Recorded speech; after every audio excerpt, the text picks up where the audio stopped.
സദ്യക്ക് വിളമ്പുന്ന ഒരു കറിയാണ് എലിശ്ശേരി. അത് മത്തങ്ങ വെച്ചിട്ടും ചേന വെച്ചിട്ടും ഉണ്ടാക്കാം.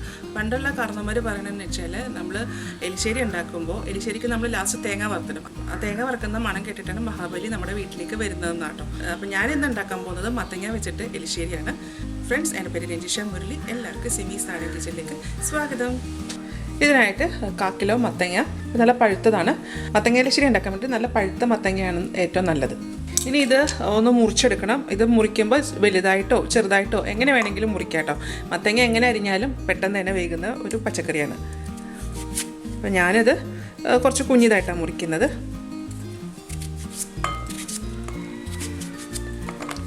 നമ്മൾ കുക്കറിൻ്റെ അകത്ത് ഇട്ടിട്ട് ഞാൻ വേവിക്കുന്നത്.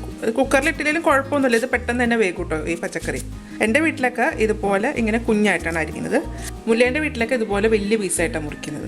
ഇതുപോലെ ഞാൻ അരിഞ്ഞെടുത്തിട്ടുണ്ട്. ഇനി ഇതൊന്ന് കഴുകിയെടുക്കാം. മത്തങ്ങ നമുക്ക് കുക്കറിലേക്ക് ഇട്ട് കൊടുക്കാം. ഇതിലേക്ക് 1 കപ്പ് വെള്ളം, കുറച്ച് ഉപ്പ് ഇതോടെ ഇട്ടിട്ട് നന്നായിട്ടൊന്ന് ഇളക്കി കൊടുക്കാം. ഇനി ഇത് വേവിച്ചെടുക്കാം. മത്തങ്ങ വേകാൻ അധികം സമയമൊന്നും വേണ്ട, ഒരു വിസിൽ മതി. ഒരു വിസിൽ വന്നു കഴിയുമ്പോഴത്തേക്കും സ്റ്റൗ ഓഫ് ചെയ്യുക. ഓഫ് ചെയ്തതിന് ശേഷം ഫുൾ പ്രഷർ പോയി കഴിയുമ്പോഴത്തേക്ക് ഓപ്പൺ ചെയ്യുക. അപ്പോഴത്തേക്ക് മത്തങ്ങ നന്നായിട്ട് വെന്തിട്ടുണ്ടാവും.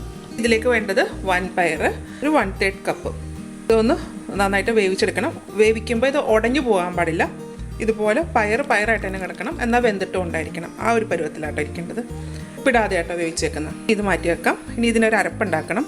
ഇതിനായിട്ട് 1 കപ്പ് ഫ്രഷ് തേങ്ങ, 1 വെളുത്തുള്ളി, 1 ചെറിയ ഉള്ളി, 1 നുള്ളി ജീരകം, 1/2 ടീസ്പൂൺ മഞ്ഞൾപ്പൊടി, 1 ടീസ്പൂൺ മുളക് പൊടി. ഇതിലേക്ക് കുറച്ച് വെള്ളം കൂടെ ചേർത്തിട്ട് ഇതൊന്ന് അരച്ചെടുക്കാം. ഒരുപാട് വെള്ളം വേണ്ട. ഇപ്പം ഞാൻ ഒഴിച്ചേക്കുന്നത് 1/3 കപ്പാണ്. ഇനി ഇത് നല്ല ഫൈൻ പേസ്റ്റായിട്ട് അരച്ചെടുക്കണം.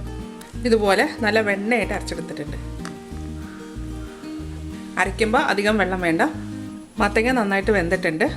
ഇനി ഇതൊന്ന് ഉടച്ചു കൊടുക്കാം. ഇതിങ്ങനെ ഉടയ്ക്കുമ്പോഴാണ് കറിക്ക് നല്ലൊരു കൊഴുപ്പ് വരുന്നത്.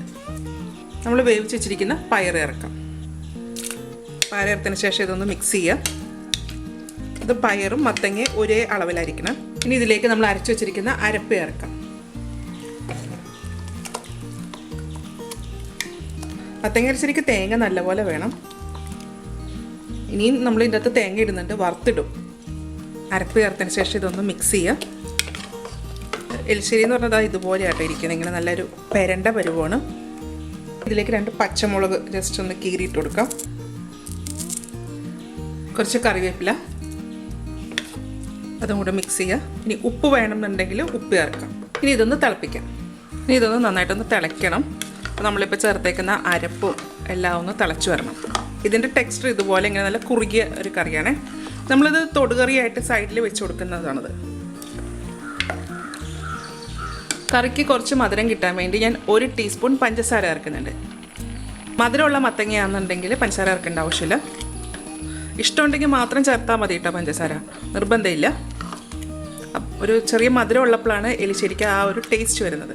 ഇപ്പോൾ ഒരു 5 മിനിറ്റ് ആയിട്ടുണ്ട് കേട്ടോ. ഇതൊരു നമുക്ക് സ്റ്റവിൽ നിന്ന് മാറ്റാം. ഇനി ഇതിലേക്കൊന്ന് വറുത്തിടണം. ഇനി ഇത് വറുത്തിടാൻ വേണ്ടിയിട്ട് 3 ടേബിൾ സ്പൂൺ വെളിച്ചെണ്ണ ഒഴിക്കാം.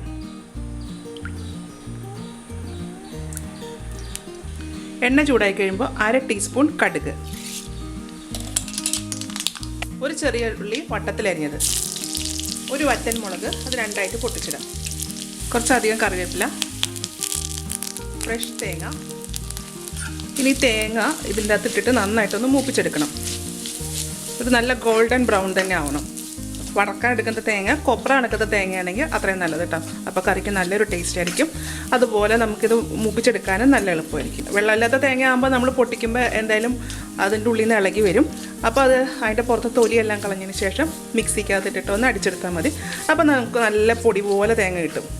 തേങ്ങ നന്നായിട്ട് മൂത്തിട്ടുണ്ട്. ഇത് കറിയിലേക്കിടാം. ഈ മത്തങ്ങ എലിശ്ശേരിയുടെ ടേസ്റ്റ് എന്ന് പറഞ്ഞാൽ ഇതാട്ടോ, ഈ വറുത്ത തേങ്ങയുടെയാണ്. അപ്പോഴാണ് ആ കറിക്ക് നല്ലൊരു ടേസ്റ്റ് വരുന്നത്.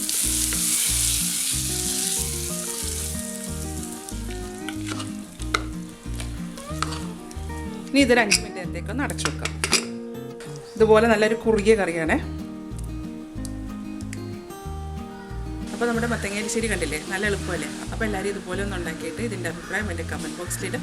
എൻ്റെ ചാനൽ ആദ്യമായിട്ടാണ് കാണുന്നതെങ്കിൽ സബ്സ്ക്രൈബ് ചെയ്യുക. സബ്സ്ക്രൈബ് ചെയ്യുമ്പോഴത്തേക്ക് ഒരു ബെല്ലൈക്കൺ വരില്ല, അതിൽ കൂടെ ഒന്ന് ക്ലിക്ക് ചെയ്തേക്കാം. എൻ്റെ വീഡിയോ ഇഷ്ടമാണെന്നുണ്ടെങ്കിൽ ലൈക്ക് ചെയ്യുക, ഷെയർ ചെയ്യുക. അപ്പോൾ ഞാൻ അടുത്ത ദിവസം അടുത്ത റെസിപ്പി ആയിട്ട് കാണാം. Thank you.